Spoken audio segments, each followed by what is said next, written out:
Morning, everyone. I am a morning person, but usually I'm working or painting or doing this or that, so speaking to people in the morning is not necessarily my forte, but hopefully you will work with me, right? Okay, cool.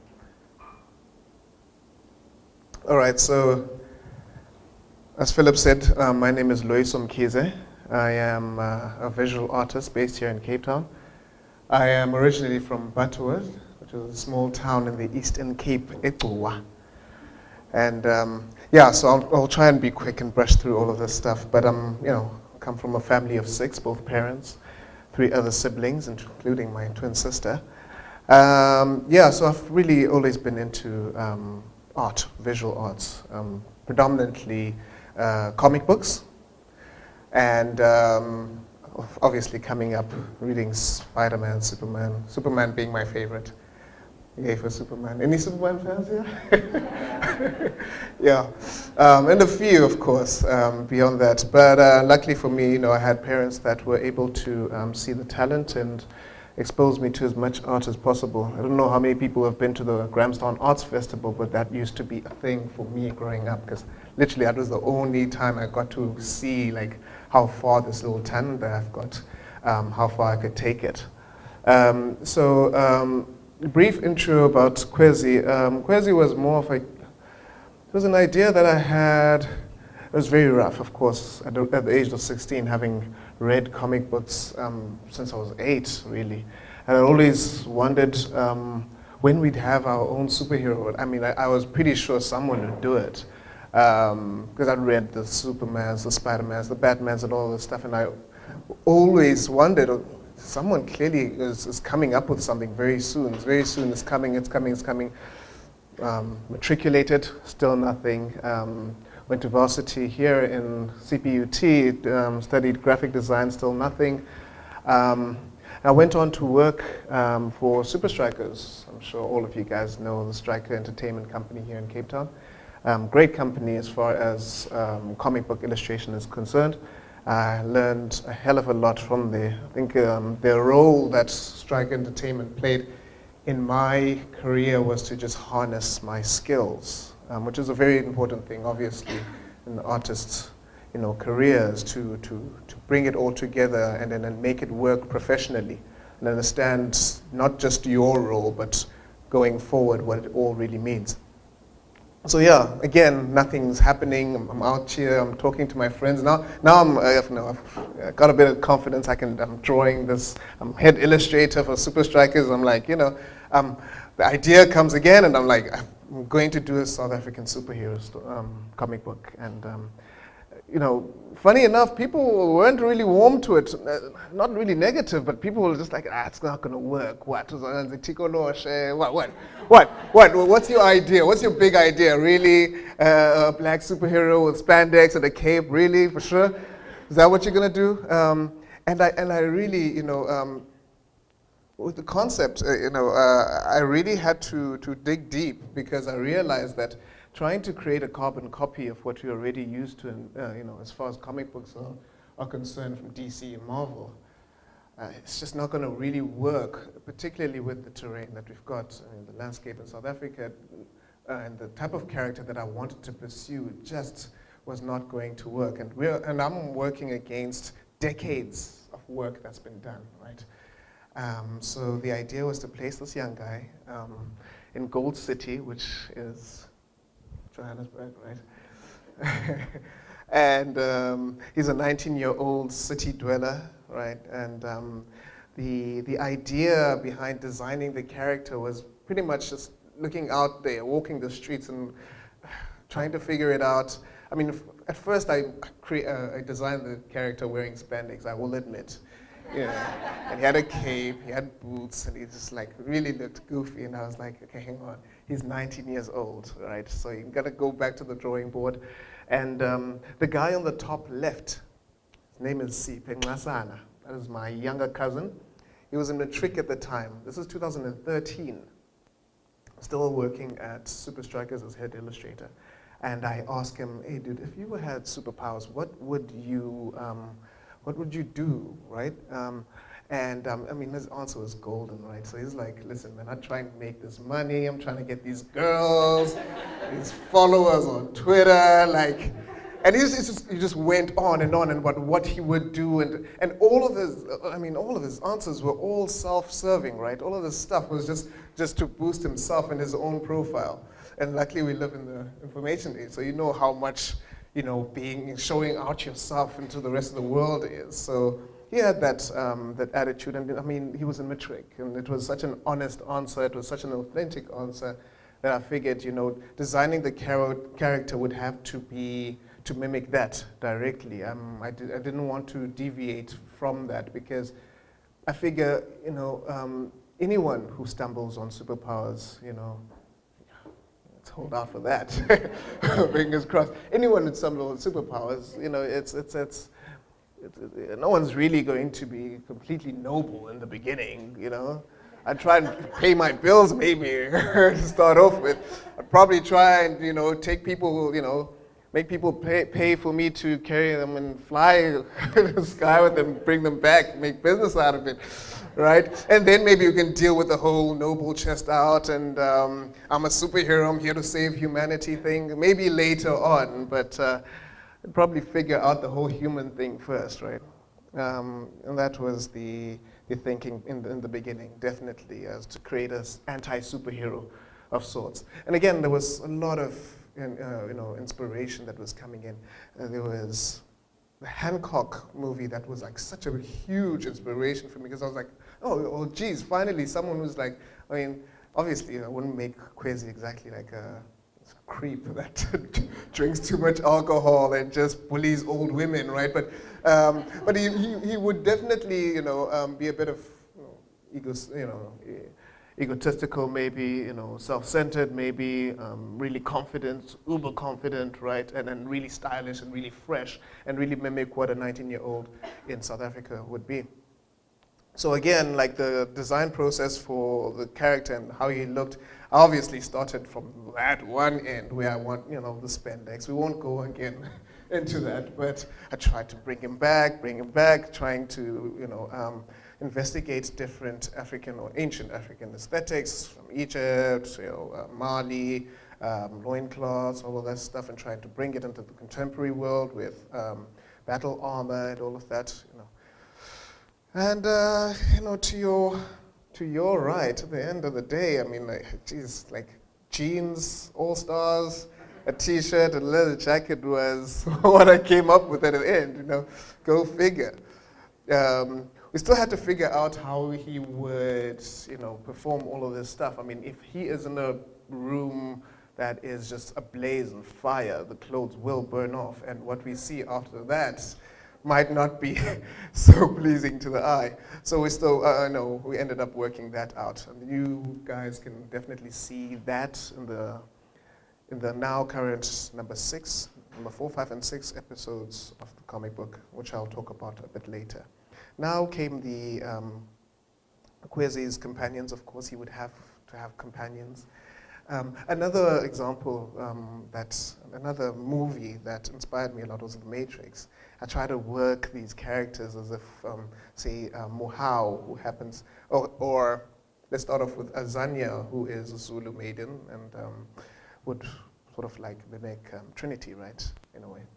That's just a side note, but with this, the reason why I have this slide here is just to show the need to have a proudly South African superhero and how I felt it very necessary to try and superimpose a superhero genre into our immediate cultures that we know, Sotho, Zulu, Xhosa, Khoi, Bushman, and all of that stuff played a huge role in the beginning. And lo and behold, it was creative gold, because now when you superimpose a superhero genre into these people that, form the background of modern South Africa, it's like a gold mine, because there's so much stuff to work with. I was like, geez, can't believe no one actually thought of creating this stuff.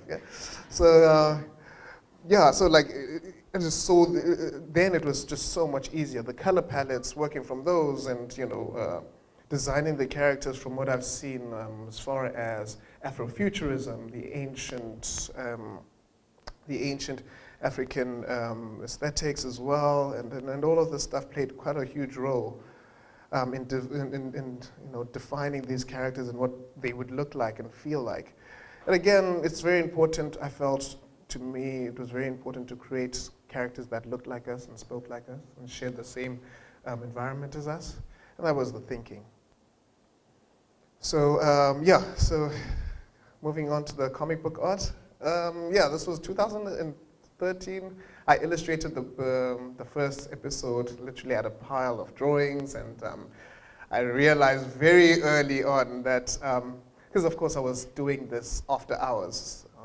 My day job was illustrating Super Strikers, and then after hours, like all night, I'd be illustrating this comic book, and I realized very soon that I would not be able to do it alone, so I contacted a good mate of mine, Clyde Beach, who is involved now and has been involved all this time in the coloring of the comic book.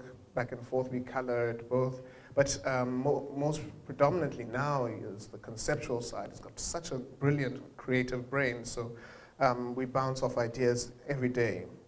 First episode, it was just literally just introducing the character, given one premise, there's a cash in transit heist, and obviously our superhero has to swoop in and save the day, the classic standoff between the vehicle and the superhero, and we pretty much just had to set it up. And lo and behold, it's the only superhero that sticks around after the crime scene, his saving, and then takes pictures for his Twitter. Yeah, so like we really wanted to go about that route, because obviously I'd imagine he would definitely do that, right? And it was very important for us to stay true to him and who he is and what he represents. And he'd obviously have a run-in with the local cops.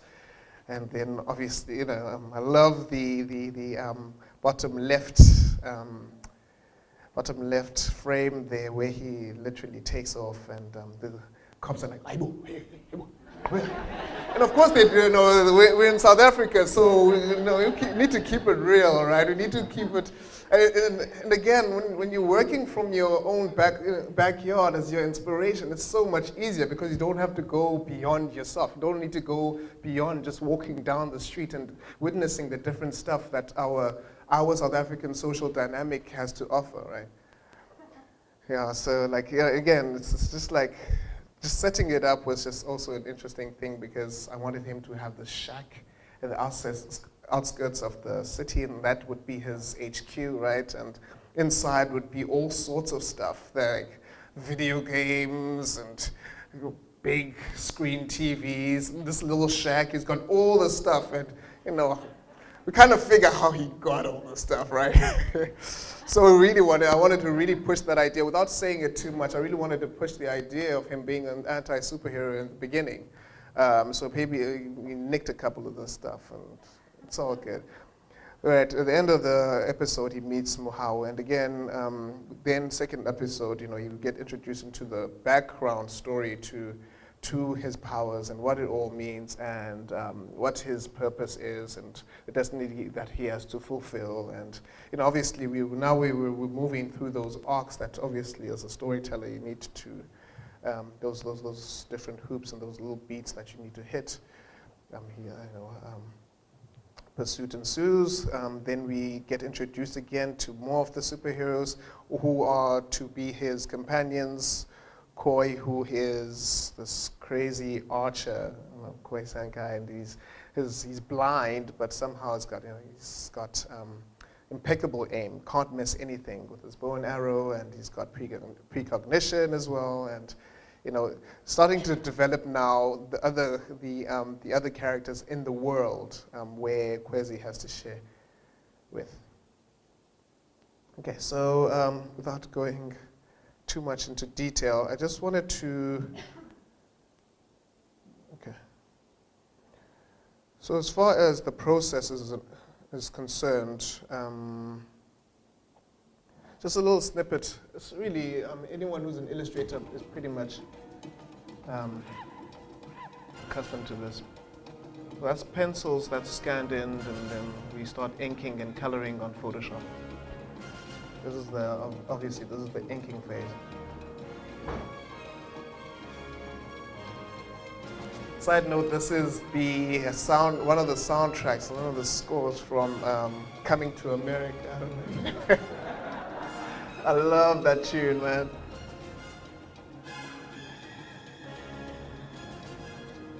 Let's turn it up.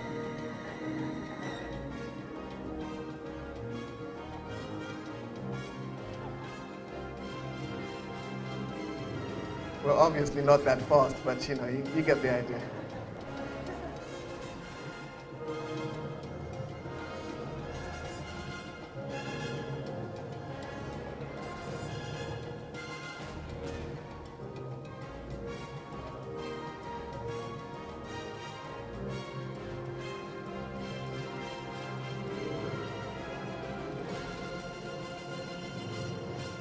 Ta-da! Okay, so, all right.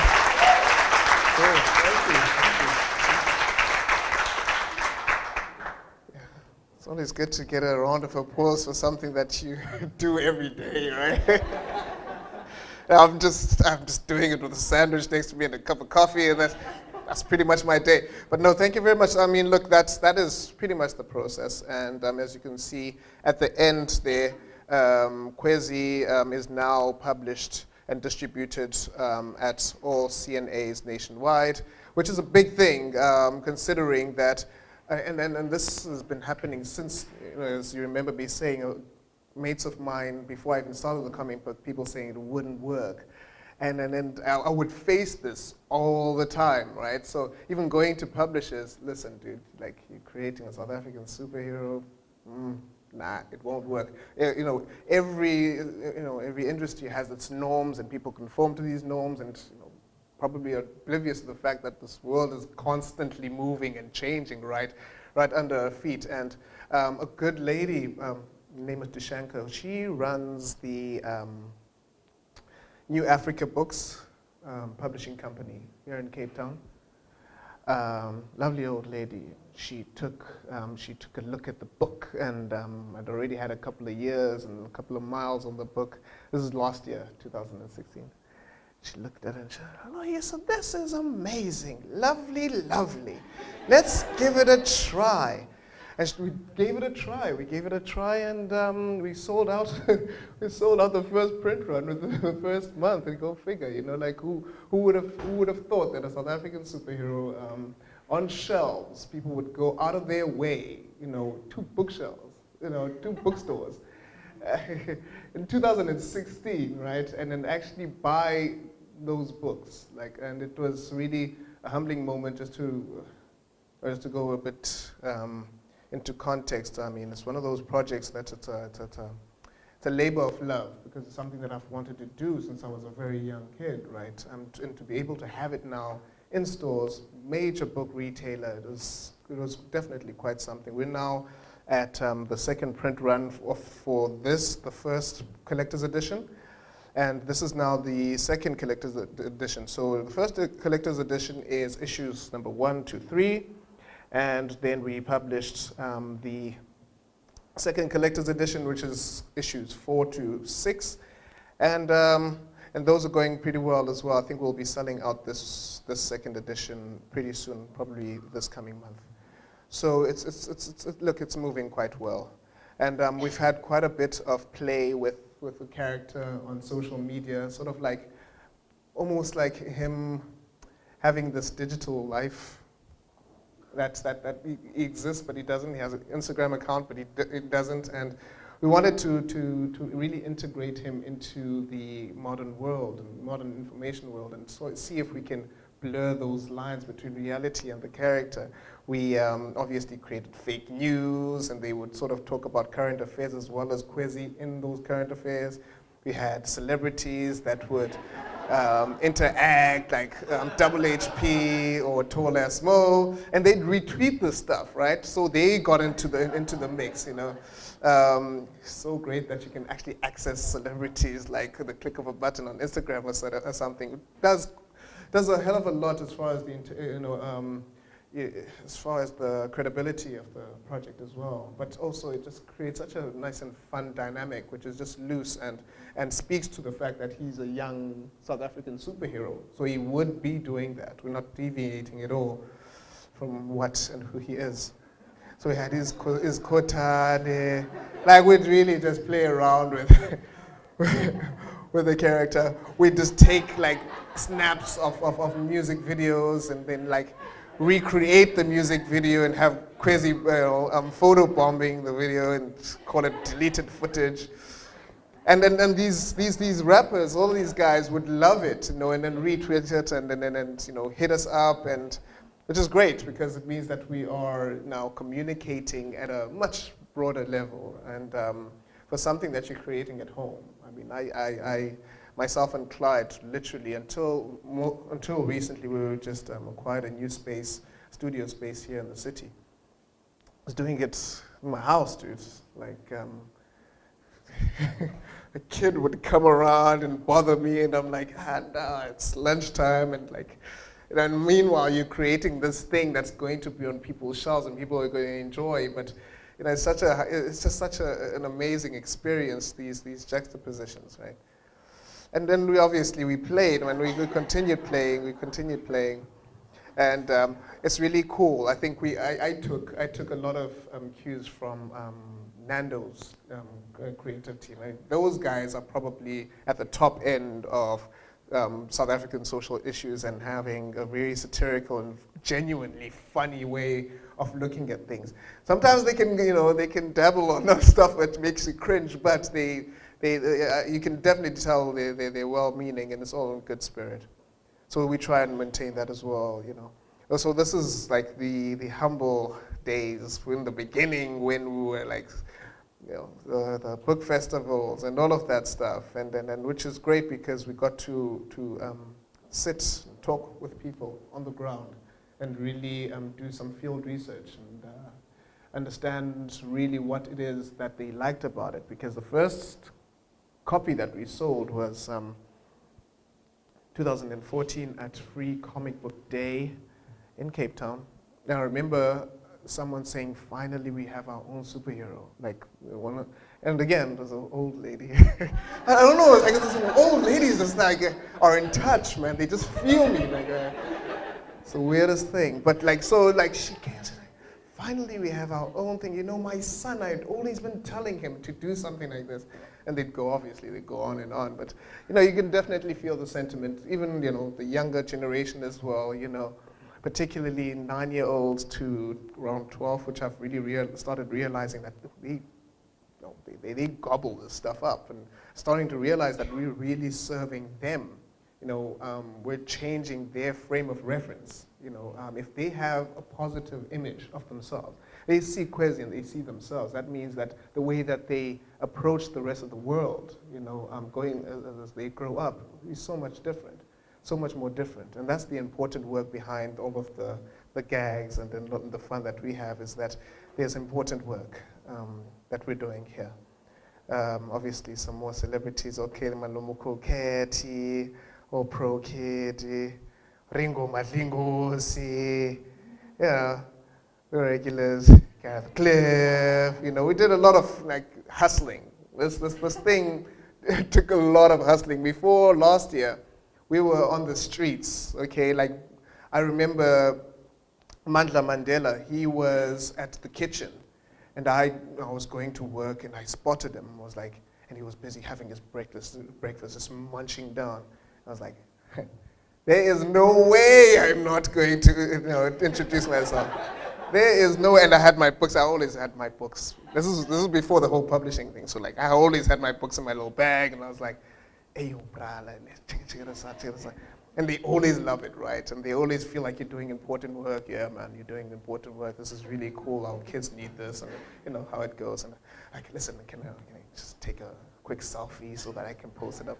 You know the hustle. Today's hustle is like surreal, man. You can't just talk to people and give them your business card. Take a selfie as well. It's like verification. You actually did that, right? But again, it was all a means to an end. We went into the streets and hustled that hard because we believed in what we're doing, and it's important to have our own superheroes because, again, superheroes embody our greatest aspirations as human beings. So if we can bring that home in South Africa and have our own stuff, there's no telling that what effects it will have on the next generation, right? And yeah, it's like it's moments like this that make it all worth it, because we constantly working crazy hours. I've been awake since 2 a.m. this morning, so it's a grind. It's a grind. Yeah. So yeah, I mean, we constantly go back to our social media and just recap and have a look at the stuff that the impact that we've got, and it's been growing. I mean, this is screen grab from 2014. You know, today, like, we got people from the States, people from Brazil, people from all over all over the world. We actually have interest now coming from Germany. We've got interest coming in from London as well. So this is so much stuff that's happening. It's on a bigger scale now, and I'm just really happy that it's been a steady progression and not just blowing up in one go, because we really realize now what's important. What's important is just, you know, to keep it here. We're not gonna wash it down just to appease other people. If they like our stuff, they'll check it out. But they better recognize that quiz is going to be like 8 grand, and then you're gonna have to get it. I don't care if you're from Germany or from the States, but if you're gonna read our comic books and, you know, enjoy our content, you're going to enjoy our culture in that stuff as well. You know. Anyway, it makes sense for the world right now. People are stepping up. Their cultures are being heard, and that's, you know, it's a no-brainer, right? Yeah. So yeah, that's the work that we're doing, and I'm really proud of the work that's been done. And yeah, thank you very much. Thank you for having me.